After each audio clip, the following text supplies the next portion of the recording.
Alright, I just left the office near Sunset here, and it's definitely the sunset on Steve Jobs, the founder and head of Apple. I shot a video exactly a month ago that said that I believe he had a month to live.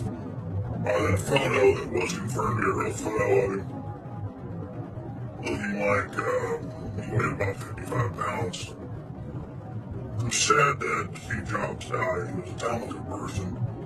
But he has Al Gore on his board. He supports the whole, or did support the whole, eugenics globalist agenda. And he's the biggest owner of Disney.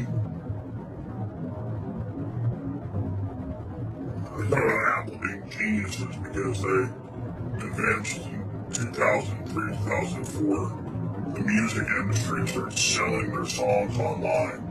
The music industry was so dumb, natural down for years. He knew they were going to shut that down. Why not? I mean, it's ridiculous. I mean, I knew 10 years ago the future of the internet to the internet TV. I'm not smart. That's why I set up almost 9 years ago wasn't buying TV.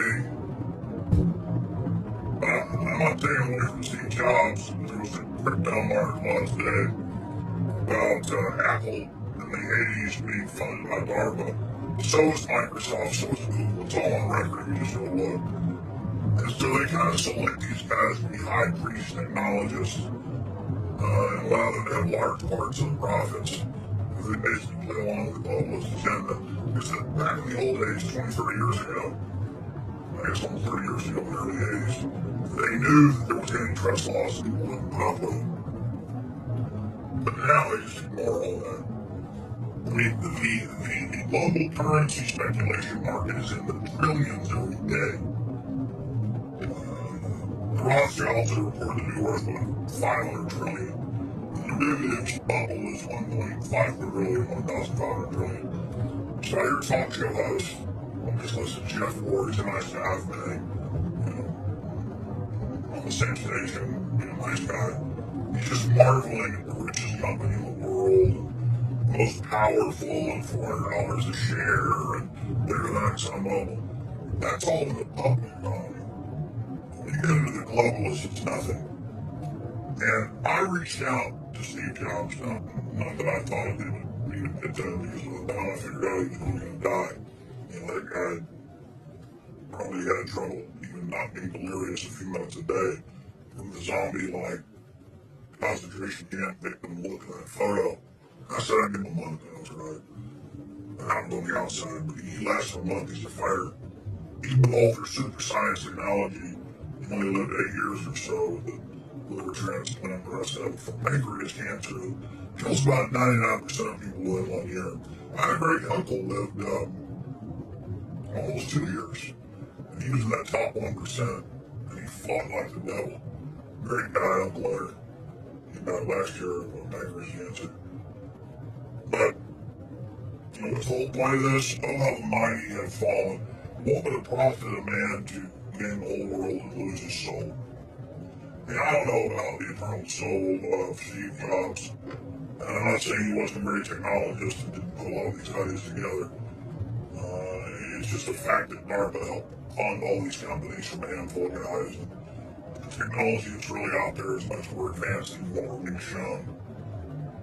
And the establishment decides what to deindustrialize while at the same time rolling out some baubles to make us feel like we're progressing. There's a lot more going on out there than just Steve Jobs.